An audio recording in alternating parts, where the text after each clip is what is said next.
जय हिंद दोस्तों। I hope आप सभी लोग अच्छे होंगे और अपने परीक्षा की तैयारी अच्छे से कर रहे होंगे। बच्चों, आज हम लोग इसमें रीजनिंग से रिलेटेड प्रश्नों की चर्चा करेंगे जो आने वाले आपके कॉम्पिटिटिव एग्ज़ाम के लिए अति महत्वपूर्ण हैं। हम जितने भी प्रश्न आपसे रीजनिंग से चर्चा करेंगे उसको एक शॉर्ट ट्रिक के माध्यम से देखेंगे। आते हैं बच्चों अपने प्रश्नों पर। आपका पहला प्रश्न संबंधित शब्द से रिलेशन दे रखा है। कह रखा है कि दिए गए प्रश्न में संबंधित शब्द हमें ज्ञात करना है। तो आप इस तरीके के प्रश्न को कैसे करते हो? सबसे पहले दूसरे में रिलेशन देखते हो, क्या संबंध है, उसी तरीके से दूसरे का भी रिलेशन निकाल लेते हो। तो बच्चों, क्या इसमें हरा और रंग, इन दोनों में क्या रिलेशन है? तो आपको पता होगा जो रंग है उसका प्रकार हरा है, मतलब हरा जो है वो रंग का प्रकार है ना। तो जो सेब है वो क्या है? तो सेब भी एक फल का प्रकार है ना। इस फल के अंतर्गत सेब आता है। अगर आप रंग रखें तो रंग के अंतर्गत आएगा ना हरा, तो सेब के अंतर्गत फल के अंतर्गत सेब आएगा। तो ऑप्शन नंबर किस में दे रखा है? फल। ऑप्शन नंबर ए में। तो इसका बच्चों option number A correct answer हो जाएगा। अगला प्रश्न क्या है बच्चों? इसमें कह रखा है कि निम्नलिखित श्रृंखला का आपको अगला पद ज्ञात करना है। देखिए बच्चों, इसमें थोड़ा सा कंफ्यूजन के लिए आपको अल्फ़ाबेट और नंबर दोनों को साथ में दे रखा है।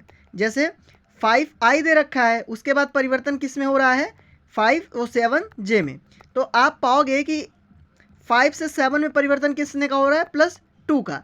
और j से i से j में +1 का। मतलब इसमें 2 का हो रहा है, इसमें 1 का ना बच्चों। आप एज इट इज़ ऐसे देखो तो पाओगे कि 5 से 7 में +2 का हो रहा है, फिर 7 से 11 में +4 का हो रहा है, 11 से 17 में आप पाओगे +6 का हो रहा है। तो अगला चेंज 2 4 6 के बाद क्या आएगा? 8 का। तो +8 का चेंज होना चाहिए। तो 17 में आप +8 ऐड करो तो कितना आ रहा है? टोटल 25 आएगा कि नहीं बच्चों? जब 25 आएगा तो 25 सबसे पहले नंबर 25 आएगा ही। अब 25 किस किस ऑप्शन में? ऑप्शन नंबर ए में है, ऑप्शन नंबर डी में है। तो सी और बी गलत हो गया। ठीक बच्चों, अब देखते हैं अल्फ़ाबेट में किस तरह का रिलेशन। आई के बाद जे +1, जे के बाद एल आ रहा है तो +2 का हो रहा है, एल के बाद MNO +3 का हो रहा है। अगला क्या होगा? 4 का। मतलब जब 1 2 3 मतलब 1 का चेंज हो रहा है, 2 का चेंज हो रहा है, 3 का हो रहा है। अगला नंबर किसका है? 4 का। तो आप ओ में 4 जोड़ें, OPQRS। तो एस किस ऑप्शन में आपका? ऑप्शन नंबर आपको डी में दे रखा है। तो कौन सा इसका करेक्ट आंसर हो जाएगा? Option number D correct answer हो जाएगा। आई होप बच्चों आपको ये प्रश्न भी समझ में आया हो। अगले प्रश्न पर आते हैं। अगला प्रश्न काफ़ी सिंपल है क्योंकि इसमें त्रिभुज जो है वो काफ़ी नॉर्मल बना रखा है। इसमें क्या रखा है कि आकृति में त्रिभुजों की आपकी कुल संख्या ज्ञात करनी है। तो बच्चों आप क्या पा रहे हो? सबसे पहले छोटा छोटा त्रिभुज गिन लेते हैं। एक त्रिभुज हो गया, 2 हो गया, 3 हो गया, 4 हो गया। 4 त्रिभुज तो आपको सामने दिख ही रहा है। तो अगर बच्चों बात करें तो ये 5 हो गया, ठीक, और ये 6 हो गया। इसके अलावा और कोई त्रिभुज बच्चों आपको दिख नहीं रहा होगा। मतलब कुल कह सकते हैं कि इसमें टोटल कितने त्रिभुज बन रहे हैं? 6 त्रिभुज कुल मिला के इसमें बन रहे हैं। तो ऑप्शन नंबर सी इसका बच्चों करेक्ट आंसर हो जाएगा। अगले प्रश्न पे आते हैं बच्चों। अगला प्रश्न आपसे कह रखा है निम्नलिखित में से आपको जो समूह दे रखा है इसमें से एक ऐसा बताना है जो समूह से संबंधित नहीं है। तो कौन सा है बच्चों जो इस पूरे समूह से संबंधित नहीं है? तो केला, लीची, कीवी और काहू में आपको रिलेशन दर्शाना है। तो बच्चों क्या रिलेशन? आप पा रहे होगे कि जो केला है, लीची है और कीवी है, ये तीनों क्या हैं? ये तीनों बच्चों फल हैं, मतलब फल की एक श्रृंखला है। तो ये फल के एक प्रकार है। तो जो काहू है ये फल नहीं होता है बच्चों। तो इसमें से जब सारे फल हैं और एक सब मतलब फल नहीं है तो भिन्न क्या हो गया? काहू, जिसे हम लेटिस के नाम से भी जानते हैं। तो ऑप्शन नंबर सी इसका करेक्ट आंसर हो जाएगा। अगले प्रश्न पर आते हैं बच्चों।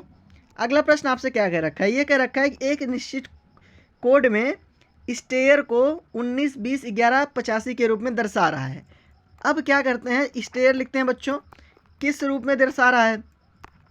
तो आप पाओगे किसके रूप में? 19, सॉरी थोड़ा हम लोग छोटा लिखते हैं बच्चों तभी आएगा। 19 20 11 8 5 इसके रूप में दर्शा रहा है ना बच्चों।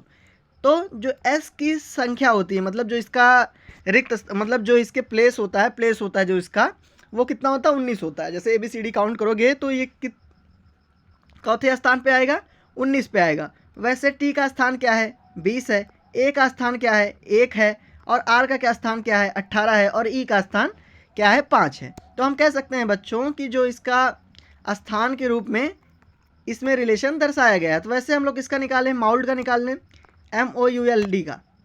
तो बच्चों MOULD का जब आप निकालोगे तो क्या पाओगे, M का क्या होता है 13 होता है, आप सभी जानते होंगे, नहीं जानते होंगे तो काउंट कर लो फिंगर पे कितना टाइम लगेगा। O का आपको पता होगा 15 होता है ना बच्चों। उसके बाद U का कितना होता है, U का 21 होता है, काउंट कर लीजिएगा आप।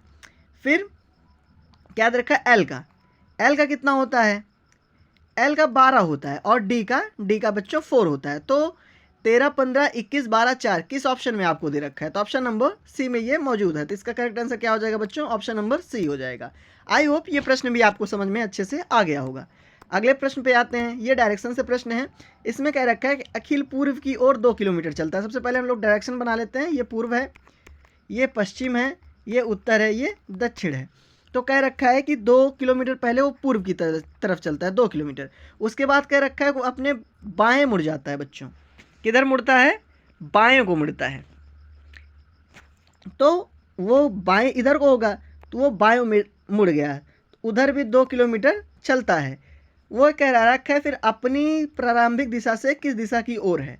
आप इसका रिजल्टेंट बना लें, तो वो इस दिशा की ओर है। ये कौन सी दिशा है, आप इसमें देखें ये कौन सी दिशा है, तो आप पाएंगे बच्चों कि ये उत्तर पूर्व दिशा है। तो उत्तर पूर्व दिशा आपका किस ऑप्शन में दे रखा है, ऑप्शन नंबर बी में। तो ऑप्शन नंबर बी इसका बच्चों करेक्ट आंसर हो जाएगा। अगले प्रश्न पे आते हैं। अगला प्रश्न बच्चों इस तरीके के प्रश्न में आपको बजाने के लिए दे सकता है कि अल्फ़ाबेट दे दे या फिर उसको कह दे साइन चेंज कर दे। इस तरह के प्रश्न में आप घबराइएगा मत, क्योंकि जो दे रखा है सिंपल उसी पे दे के इक्वेशन आप सॉल्व कर दो, आपका करेक्ट आंसर आ जाएगा। जैसे इसमें एल के प्लेस पे इंटू दे रखा है, एम के प्लेस पे प्लस दे रखा है, एन के प्लेस पे माइनस और पी के प्लेस पे प्लस दे रखा है। तो हम इक्वेशन लिखते हैं 44, एम के प्लेस पे बच्चों क्या है प्लस है, प्लस 64, एन के प्लेस पे बच्चों क्या है, एन के प्लेस पे बच्चों माइनस है, ठीक, एन के प्लेस पे माइनस का 60। फिर पी है, पी के प्लेस पे क्या है डिवाइड है, ठीक है। एल दे रखा है, एल के प्लेस पे बच्चों क्या है 4 है, मतलब एल के प्लेस पे इंटू है, तो इंटू 4 हम लोग लिख देंगे। ठीक, इतना समझ में आया। आप बच्चों इस इक्वेशन को सॉल्व कर लो, एकदम सही आंसर आ जाएगा आपका। इक्वेशन सबसे पहले बॉडमॉस रूल फॉलो करेंगे, सबसे पहले डिवाइड होगा, फिर मल्टीप्लिकेशन, फिर एडिशन, फिर सब्ट्रैक्शन। तो डिवाइड आपको यहाँ दिख रहा है, तो 44 प्लस 64 माइनस, आप 60 को 15 से भाग दोगे तो कितना आएगा, 15 चौका 60, 4 आ जाएगा, इंटू 4, 4 4 जा 16 हो जाएगा, 44 प्लस 64 प्लस 16।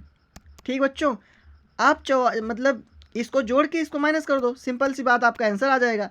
जैसे आप 44 में 64 जोड़ो कितना आएगा 6 4 सॉरी 4 4 8 होता है, 6 4 10, 108 में से आप कितना माइनस कर दो 16 माइनस कर दो, कितना बचेगा 8 में से 2 बचेगा 6 जाएगा तो, और 10 में से जाएगा 9 बचेगा, तो कितना आ रहा है कुल मिला के 92। आपका 92 किस ऑप्शन में है बच्चों, तो पाओगे आपका जो 92 है वो ऑप्शन नंबर आपके डी में मौजूद है। तो ऑप्शन नंबर डी बच्चों इसका करेक्ट आंसर हो जाएगा। अगले प्रश्न पे आते हैं। अगला प्रश्न आपका दे रखा है वेन आरेख से है। ये कह रखा है कि आपको सही वेन आरेख ज्ञात करना है। अंग्रेजी, चीनी और फ्रेंच। बच्चों आमतौर पे आप इसको बहुत आसानी से सॉल्व कर लोगे, मुझे पता है आप लोग स्मार्ट बच्चे हो। जैसे आप इसको पाओगे, ये अंग्रेजी भाषा है और ये चीनी भाषा, ये फ्रेंच भाषा है, मतलब ये तीनों किसके भाषाओं के प्रकार हैं। अगर बच्चों इसमें कोई भाषा होता, दैट मीन्स सॉरी बच्चों, अगर इसमें कोई भाषा दिया होता तो कह सकते थे कि ये तीनों भाषा के अंतर्गत आ जाता, लेकिन इसमें कोई भाषा नहीं दे रखा है, तीनों भाषाओं के प्रकार हैं, तो अलग अलग इसका आरेख बनेगा। तो इस प्रकार की आरेख की जो आकृति है ऑप्शन नंबर ए में बन रही है, तो बच्चों इसका option number A he correct answer हो जाएगा। अगले प्रश्न पे आते हैं। अगला प्रश्न क्या रखा है, उस समय का आपको चयन करना है जो किसी घड़ी में 9:30 की, मतलब 9:30 का दर्पण घड़ी में दर्शा रहा हो और जो उसका दर्पण में छवि बन रहा हो वो होना चाहिए। तो अगर बच्चों इस तरह का प्रश्न आपसे कभी भी पूछा जाए, आपके पास सीधा ट्रिक है कि इसको 2360 से माइनस कर दो। अगर दर्पण में उल्टा पूछा जाए तो आप इसको 2360 से माइनस करोगे, कितना आएगा, टाइम बच्चों क्या दे रखा है 9:30, आप 9:30 को माइनस करो, 9:30 को जब माइनस करोगे तो क्या आप पा रहे हो, 60 में से 30 गए कितना बचेगा 30, और 23 में से 9 जाएगा बच्चों कितना बचेगा, आप 23 में से 9 को माइनस करो तो 14 बचेगा। 14 आमतौर पे हम किसको कहते हैं, 12 के बाद आप 2 गिन लो तो 13 14, 14 का मतलब 2 होता है, तो 2:30 एग्जैक्ट टाइम है इसमें दिया गया है। तो 2:30 आपका किस ऑप्शन में है? ये ऑप्शन नंबर आपके ए में मौजूद है, तो ऑप्शन नंबर ए ही बच्चों इसका करेक्ट आंसर हो जाएगा। आई होप आपको ये प्रश्न भी बच्चों आपको अच्छे तरीके से समझ में आया हो। अगला प्रश्न आपसे बच्चों क्या दे रखा है? कह रखा है आपको सही मतलब कथन को अच्छे से पढ़ना है, उसके बाद उसके निष्कर्ष को आपको चुनना है। तो सबसे पहले कथन को हम लोग अच्छे से पढ़ते हैं। कथन क्या कह रखा है इसमें? कह रखा है कि सभी बसें कार हैं। पहला जंक्शन जो है वो कह रखा है सभी बस जो है वो कार हैं, और दूसरा सभी जलयान कारें हैं। पहला कह रखा है कि सभी बसें कार हैं और दूसरा कह रखा है सभी जलयान कार हैं। तो निष्कर्ष क्या है? सभी कारें जलयान हैं। इसमें ऐसा कह नहीं रखा है, इसमें कह रखा है कि जलयान जो है वो कार हैं। इसमें इसका अपोजिट दे रखा है, तो मतलब पहला जंक्शन गलत हो जाएगा। अब दूसरा पढ़ते हैं। दूसरा कह रखा है सभी बसें कार हैं, तो ये ऑप्शन नंबर ए में दे ही रखा है, तो इसका ऑप्शन नंबर कौन सा करेक्ट हो जाएगा? ऑप्शन नंबर सी करेक्ट हो जाएगा, क्योंकि इसमें सभी बसें कार ही हैं। आई होप बच्चों आपको ये प्रश्न भी अच्छे से समझ में आया होगा। अगर अच्छे से समझ में आए तो कमेंट बॉक्स में ज़रूर बताइएगा, क्योंकि हम लोग आपके लिए ऐसी वीडियो रोज़ लाते रहते हैं। धन्यवाद।